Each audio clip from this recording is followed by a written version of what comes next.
नमस्कार मित्रांनो, आपल्या स्वाद आपल्या घरचा ह्या चॅनलमध्ये तुमचे सर्वांचं मनापासून स्वागत आहे। आज आपण दक्षिण भारताची अतिशय प्रसिद्ध व पौष्टिक डिश सांबर कशी बनवायची ते शिकणार आहोत।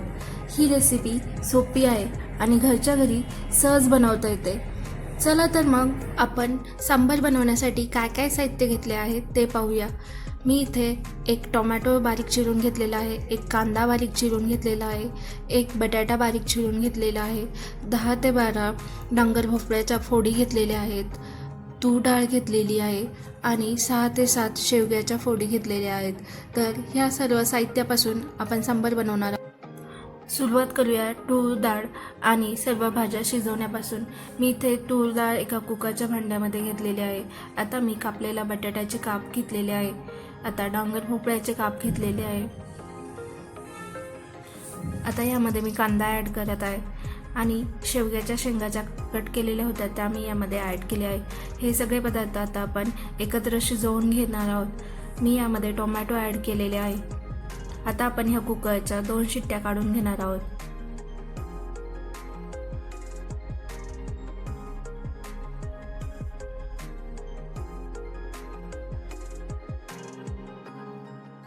मित्रांनो, तुम्ही पाहू शकता आपली तूर डाळ आणि भाज्या व्यवस्थित शिजल्या गेल्या आहे।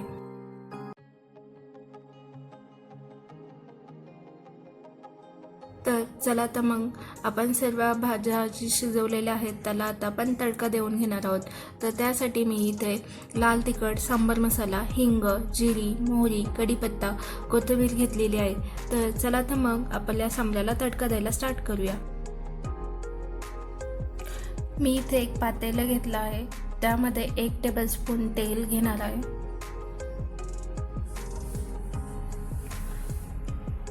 यामध्ये मी कढीपत्त्याची पाने ॲड करणार आहे। आता आपण यामध्ये जिरी मोहरी ॲड केली आहे। आपल्याला ही चांगली तडतडून द्यायची आहे।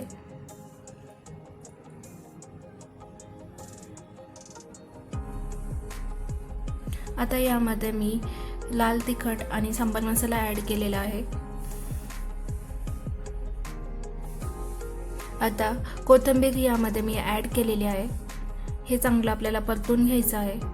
आपला मसाला जळू नये म्हणून मी यामध्ये 1 टेबलस्पून पाणी टाकलं आहे। आपल्याला याला चांगलं हलवून घ्यायचं आहे। यामध्ये मी 1 टेबलस्पून मीठ ॲड केलेलं आहे। आता आपण यामध्ये जी शिजलेली डाळ होती आणि भाज्या होत्या त्या मी ओतून घेत आहे। आपल्याला हे चांगलं परतून घ्यायचं आहे आणि यामध्ये मी पाणी ॲड केलं आहे।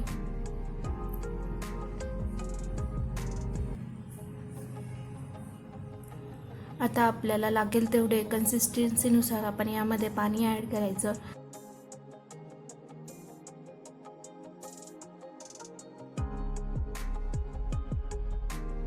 मित्रांनो, तुम्ही पाहू शकता आपल्या सांबराला चांगली उकळी फुटली आहे। अशा प्रकारे आपलं हे सांबर रेडी झालं आहे। मित्रांनो, ही होती घरच्या घरी सांबर बनवण्याची सोपी रेसिपी। तुम्हाला ही रेसिपी कशी वाटली ते नक्की कळवा आणि आमच्या चॅनलला सबस्क्राईब करायला विसरू नका। पुढच्या वेळी भेटूया एका नवीन रेसिपीसोबत। तोपर्यंत खा, प्या, आनंदित राहा। धन्यवाद।